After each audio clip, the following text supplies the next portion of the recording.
इस्लामाबाद के सिविल जज की जोजा मोहतरमा सोमिया को गिरफ्तार कर लिया गया है। पागल थी तो वो अपने बच्चों पे भी तशद्दुद कर सकती थी, अपने घर वालों पे तशद्दुद कर सकती थी, किसी गैर के बच्चे पे क्यों मारा उसको? ज़हनी तवाज़ुन दुरुस्त नहीं था तो फिर ये भी देखना पड़ेगा कि इस बच्ची को इसके पास क्यों छोड़ा। अस्सलाम वालेकुम, आप टीवी से मैं हूं फैसल खान सूरी।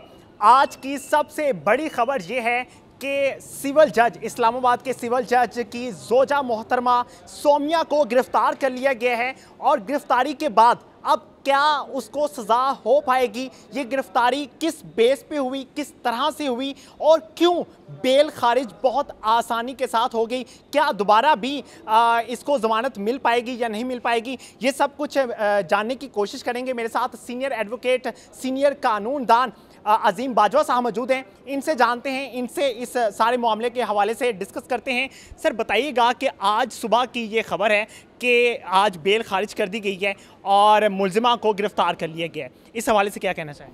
अच्छा, जो इस FIR के अंदर ऑफेंस है ना, ऑफेंस के मुताबिक कि इसके अंदर कोई काफ़ी सारे ऑफेंस ऐड है, मैं पढ़ के सुना देता हूँ आवाम को। 506 है धमकी देना, 342 है, 342 में होता किसी को इलीगल कन्फाइन करना, और 328 है किसी बच्चे को, जो बच्चा 14 साल से कम हो, उस बच्चे को डेंजरस जगह पे एक्सपोजर करना, छोड़ देना, ताकि जिससे ऐसी जगह पे छोड़ देना या ऐसी हालत में छोड़ देना कि उसी मौत वाक़या हो जाए या उसको कोई जानी नुकसान का ख़तरा हो।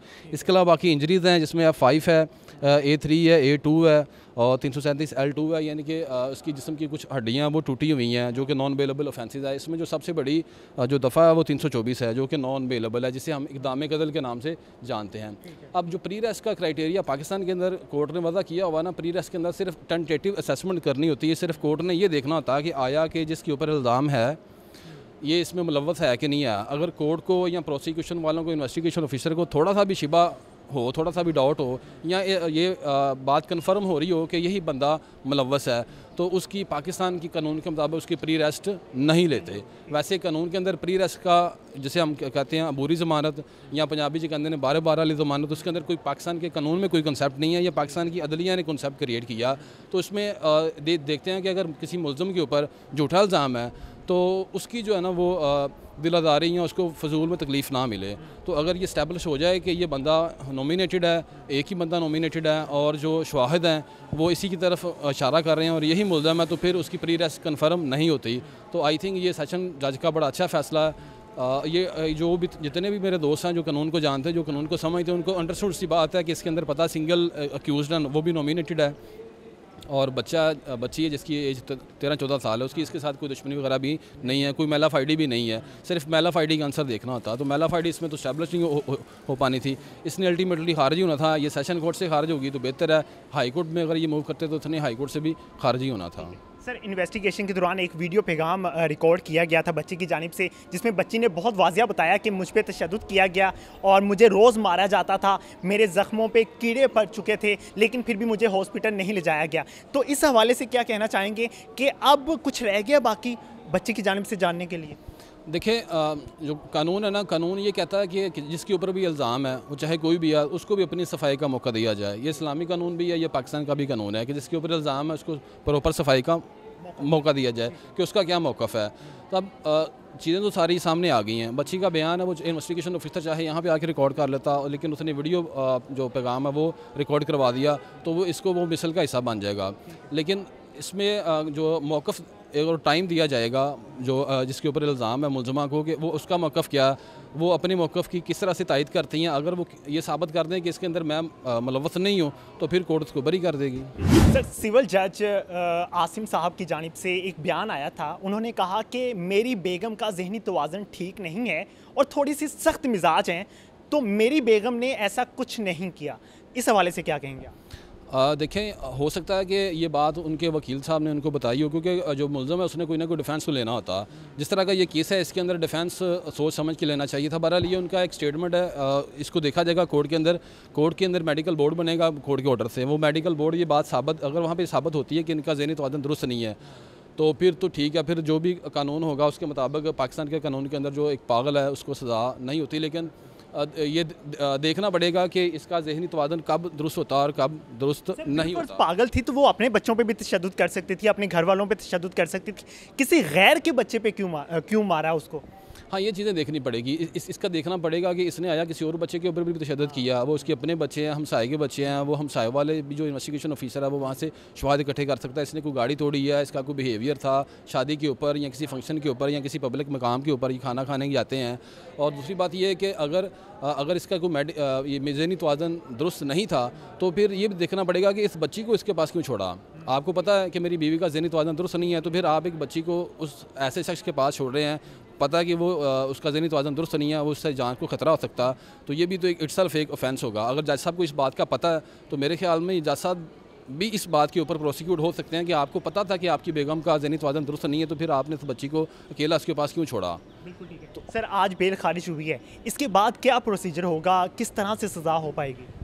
देखें, जो कानून कहता है, कानून के मुताबिक 14 दिन होते हैं इन्वेस्टिगेशन ऑफिसर के पास कि उसने 14 डेज इस केस को, किसी भी केस को इन्वेस्टिगेट करना। उसने केस से जो रेलिवेंट जितने भी एविडेंस है, वो चाहे केस की हक में हो या ना हो, मुलज़म की फेवर में हो या वो मुद्दई की फेवर में हो, वो उसने इकट्ठे करने। इन्वेस्टिगेशन ऑफिसर का सिर्फ यही काम होता है। अब 14 दिनों के अंदर या 14 दिनों से पहले जो इन्वेस्टिगेशन ऑफिसर है वो इस केस का अगर सारे इन्वेस्टिगेशन वगैरह सारे जो शवाहिद हैं वो इकट्ठे कर लेता, उसके बाद वो चालान कोर्ट के अंदर सबमिट करवा दिएगा। चालान जमा होने के बाद इसके ऊपर फ़र्द जुर्म आयद लगेगी। फ़र्द जुर्म आयद लगने के बाद 7 डेज़ का होगा, इसको टाइम मिलेगा। 7 डेज़ के अंदर ये इसने मुलज़म ने अपना बयान वगैरह वो रिकॉर्ड करवाना होता, अपना वकील कौंसल वगैरह गेंज करना होता। कौंसल तो ऑलरेडी गेंज हो चुका होगा। और 7 डेज़ के बाद ये डिपेंड करता है, हुकूमत के ऊपर डिपेंड करता है, जो प्रोसिक्यूशन डिपार्टमेंट है उसके ऊपर डिपेंड करता है, जिस कोर्ट के अंदर केस चल रहा है उस कोर्ट के अंदर डिपेंड करता है वो इस केस को कितनी जल्दी से हल कर सकते हैं। ये वाला केस इसके अंदर तो 2-3 विटनेस होंगे और स्टार विटनेस जो है ये विक्टिम ही है। तो आई थिंक अगर इसके अंदर जो प्रोसिक्यूशन है, हुकूमत है, वो सीरियस हो, संजीदा हो, तो ये 10 डेज़ फ़र्द जुर्म आयद होने के बाद 10 दिन के अंदर ये केस कंक्लूड हो सकता है। बाकी ये कोर्ट डिसाइड करेगी, जो भी एविडेंस आएगी, जो भी शवाहद आएगी, उसको देखते हुए कि मुलज़मा उसको सज़ा बनती है या उसको जज़ा बनती है। चूँकि मोहतरमा के जो शौहर हैं वो एक जज हैं, तो ऐसा भी मुमकिन है कि जज साहब अपनी बेगम को बचा लें किसी तरह से? नहीं, कानून में ऐसा नहीं है। कानून के अंदर तो वज़ीर-ए-आज़म को भी सज़ा हो गई है, आपके सामने ही है, कौम के सामने भी ऐसा नहीं होता। कोर्ट ने सिर्फ ये देखना है कि जो अक्यूज़्ड है उसके ऊपर जो इल्ज़ाम है उसके लिए एविडेंस क्या है। अगर तो एविडेंस इस काबिल होगी कि उसके ऊपर कोर्ट रिलाई कर सके तो कोई भी कानून से नहीं बच सकता, कानून से कोई भी बालातर नहीं होता। Rule of law should be prevail. तो फिर चाहे हस्बैंड जो सिविल जज हो, चाहे वो सुप्रीम कोर्ट का जस्टिस हो, हाई कोर्ट का जस्टिस हो, तो ये चीज़ें मैटर नहीं करती। हाँ, प्रेशराइज एक पाकिस्तान के अंदर ट्रेंड है कि जो कि प्रेशराइज करते हैं।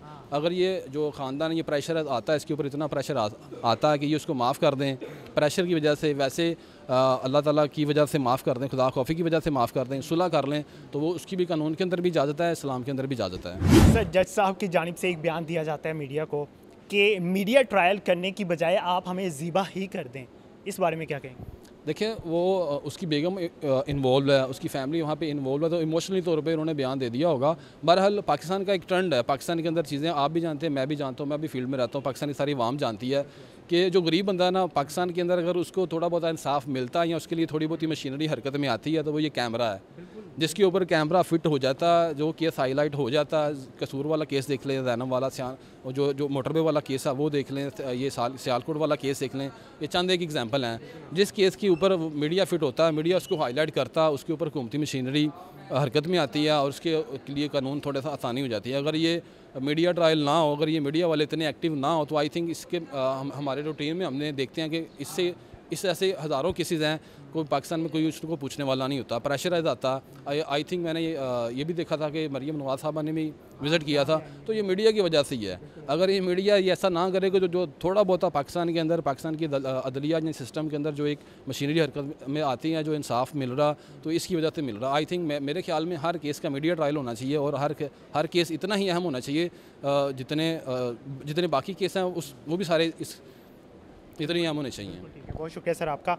बिल्कुल जी, आपने जाना कि किस तरह से मीडिया ट्रायल चला और किस तरह से आज मुलज़िमा जेल में गई। इंशाल्लाह हम उम्मीद करते हैं कि मुलज़िमा को ज़रूर सज़ा होगी, ताकि आगे आने वाले वक्त में जितने हमारे मासूम बच्चे होते हैं जो बेचारे मजबूरी के तहत, अपनी फैमिली की मजबूरी के तहत कहीं काम काज के लिए जाते हैं, वो महफूज रहें।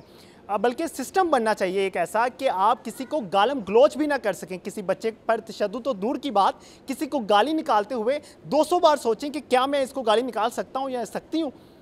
तो मैं उम्मीद करता हूँ कि हमारे कानून नाफिज करने वाले अदारे फिल फॉर एक्शन लेंगे और हमारी जो हुकूमत है, हमारी रियासत है, वो इस पर कानून बनाएगी। इसी के साथ इजाज़त दीजिए।